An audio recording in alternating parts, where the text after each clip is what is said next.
Prabhat. All right. So now we move into the last segment of today's class. So we come to the ST segment, and we'll start with the basics. What was segment? So ST segment was the duration of ECG from starting the starting the J point to the beginning of the T wave, right? And J point was where the QRS just ended, where the S wave just ended. And we did this when we started our class for today, that segment will not include any wave. So segment will be the duration of ECG between two waves. So the ST segment is from the end of S wave to the beginning of T wave. And if we try, let's pull up the slide so that if there is anyone who has a confusion with that, they will. Let's go back and try and pull out that initial complex that we talked about. Yes, so this should yes, this is what we are talking about. So the segment will not include any wave. So this is from the end of S wave to the beginning of the T wave, right? And just where the S wave ends, the point that we get where the S wave ends, this is called the J point on ECG, right? So from J point to the beginning of T wave, to the beginning of T wave. So the segment. Okay, segment. The segment, right? So the segment is till the beginning of T wave, right? And if we try and correlate with the action potential of the ventricle, so we know that it is a graph which has 4 phases, and the second phase is the plateau phase, which Ashish sir just explained when we started this class. So this ST segment correlates with the plateau phase. So what basically plateau phase means is that there is no net current which is either coming in or going out. So it is a time of no net electricity movement. So it is isoelectric, right? It is isoelectric. And since it is isoelectric, it lies just on the isoelectric line. Yeah, this one. So the second phase of the ECG, the second phase of the action potential, that is what coincides with the ST segment, right? And since there is no net movement of current, so this lies just on the isoelectric line. This will lie just on the isoelectric line. Now this represents the time when all the ventricular cells have just been depolarized and the muscles are in a state of sustained contraction, right? They have just been depolarized and they are still contracting. They have not started to repolarize as yet, because when they repolarize, we'll get a T wave. And during this phase, these ventricular muscles are completely refractory to an external stimulus, right? They are completely refractory. So this ST segment will remain as it is. It will remain on the isoelectric line under normal circumstances. It won't go up, it won't go down. But whenever there is a damage to the myocardium is pathological, then we can see the abnormalities. So it can either go up or it can go down. So accordingly, we call it ST segment elevation or ST segment depression, right? And the morphology of elevation is broadly of 2 types. Either it is concave upwards or it is convex upwards, right? When it is elevated. So now we'll just run through the causes of ST segment elevation. Now these are a few things that you need to know about even as undergraduates. These are questions that are asked directly in Viva. So the causes of ST segment elevation, one prime cause which all of you must know is myocardial infarction or ischemia. Myocardial infarction or ischemia, that is the commonest cause for ST elevation. And what you get is a convex ST elevation in myocardial ischemia. The other cause is a Prince metal angina or a variant angina. And the third common cause is a left bundle branch block, So you should be able to answer these 3 whenever you are asked of convex ST elevations, right?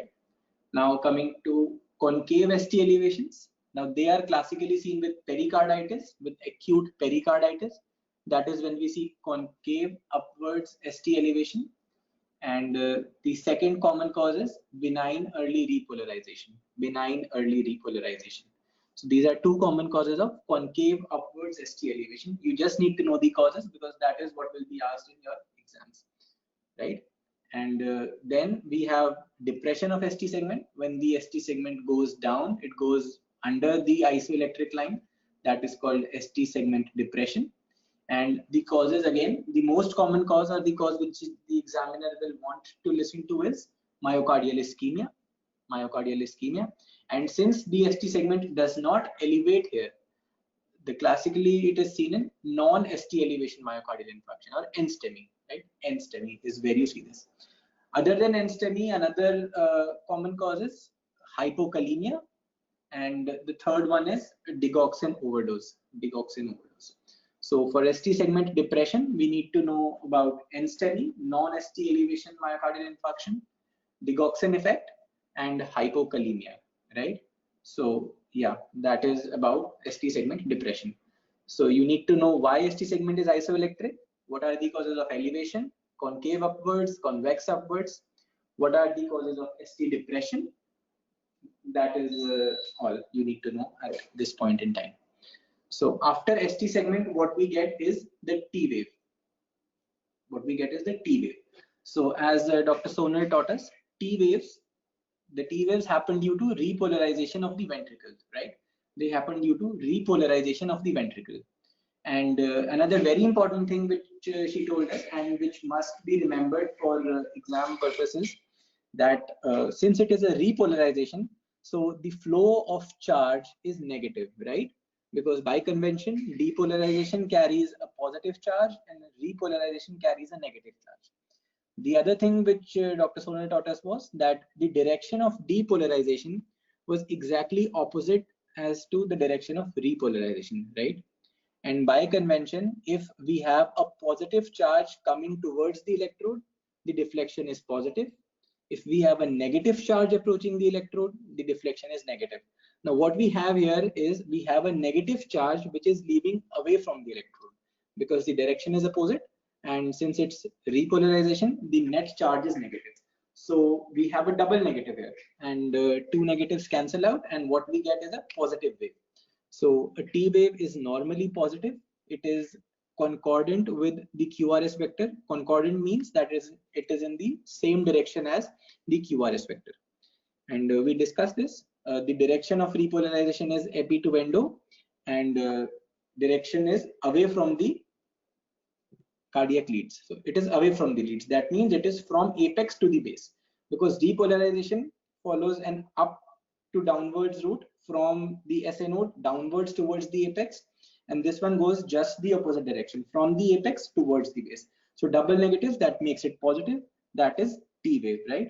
So what we need to keep in mind, the take home message is that T wave is concordant with QRS. It is in the same direction as QRS normally. So what are the abnormalities of T wave that you need to know about for your undergraduate exams? So basically there are three common abnormalities you will be asked about. The first is a peaked T wave, the second is a hyperacute T wave, and third is an inverted T wave. So we'll discuss them in greater detail when we go towards the advanced section.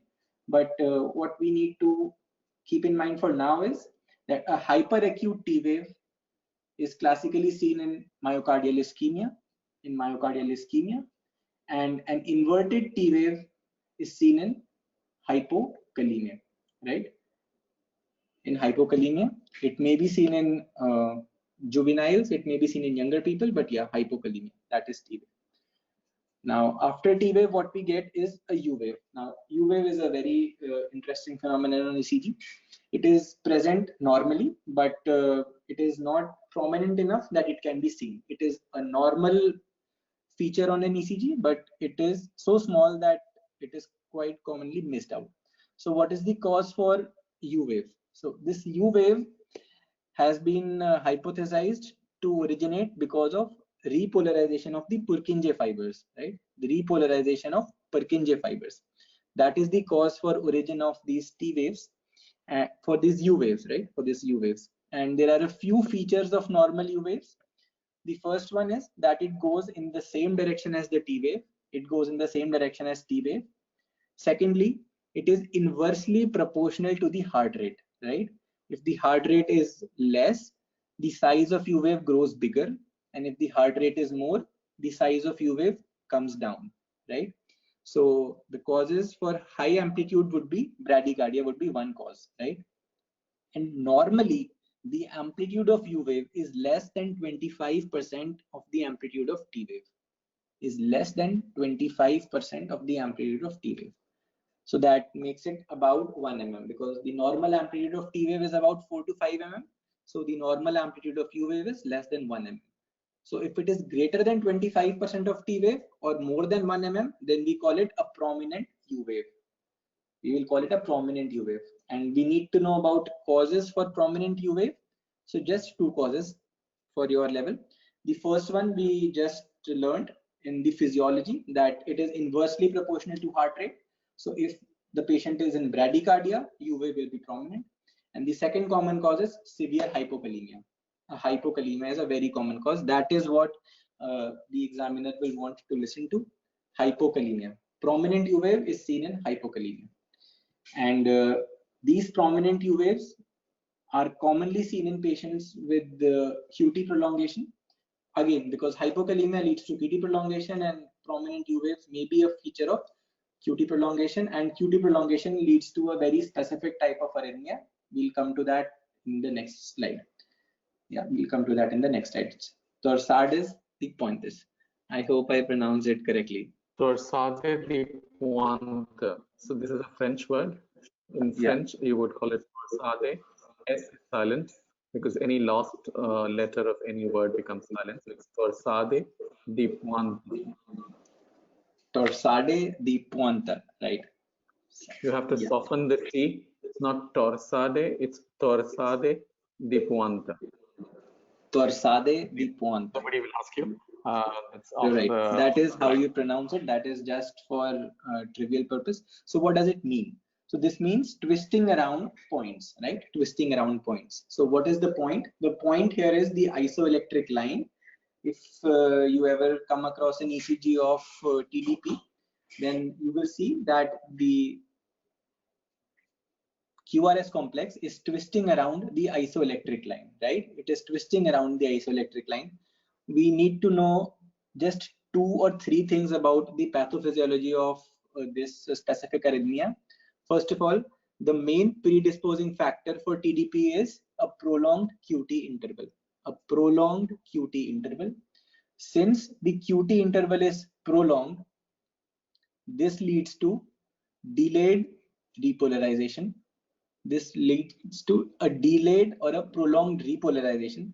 Because the repolarization is delayed and prolonged, by the time repolarization sets in, there are a few early after depolarizations which start manifesting as positive deflections, and when they reach a threshold amplitude, they start manifesting as premature ventricular contractions. So what I'm trying to convey is that there is a prolonged QT interval. Because there is a prolonged QT interval, the repolarization is delayed and it is prolonged. Because the repolarization is delayed and prolonged, by the time repolarization sets in, we have early after depolarizations, and these early after depolarizations lead to Torsades de Pointes. And this phenomenon of early after depolarization leading to TDP is known as R on T phenomenon. R on T. I really doubt if anybody is going to ask you, but it's a good to know fact that prolonged QT interval, prolonged delayed repolarization leads to many early after depolarizations, which leads to R on T. That is the pathophysiology of this specific arrhythmia. What will be asked in exams is that if this is given as a pointer, you will be expected to identify it because it is very typical. And second thing is, what is the management for this? The management. So I think we'll do that when we go to the advanced section, but management includes giving magnesium. So that is again something which you will be expected to answer. Magnesium infusion is what you do, right? So I think we are done with all the individual waves and their abnormalities. So I'll go back to Ashish sir to just summarize what we have done today. And Yeah. Yep, so this was just a primer class to give you the basics. Maybe if you want to join some of the time we do an advanced class, then we will take it up further. I believe that you should be able to identify the difference between bradycardia and tachycardia. If you did not know this before, you should now be able to calculate the heart rate, which should not be simple. 1500 divided by the number of small squares between two RR intervals, or 300 divided by the number of big squares between an RR interval. You should be able to identify whether rhythm is regular or irregular. If it is irregular, and if it is irregularly irregular, most of the time, most of the cases, your answer should be atrial fibrillation, which is one of the most common ECGs which will be given to you in the exam. अगर एक batch को 4 में divide किया है तो 4 में से 2 batch को तो पक्का AF का ECG ही मिलेगा. The length of the PR interval, you should be able to calculate this from the beginning of the P wave to the top of the R wave, which is the PR interval. We said it was less than 0.2 seconds. 0.12 to 0.2 seconds is the normal. If it is more than 0.2 seconds, and if it remains constant, then we say the patient has got the first degree heart block. If it is variable, we will leave that for the moment. We will probably take these in the class on blocks when we do that. If we do that, we talked about QRS morphology. If the duration is greater than 0.11, we said then this is a broad complex tachycardia.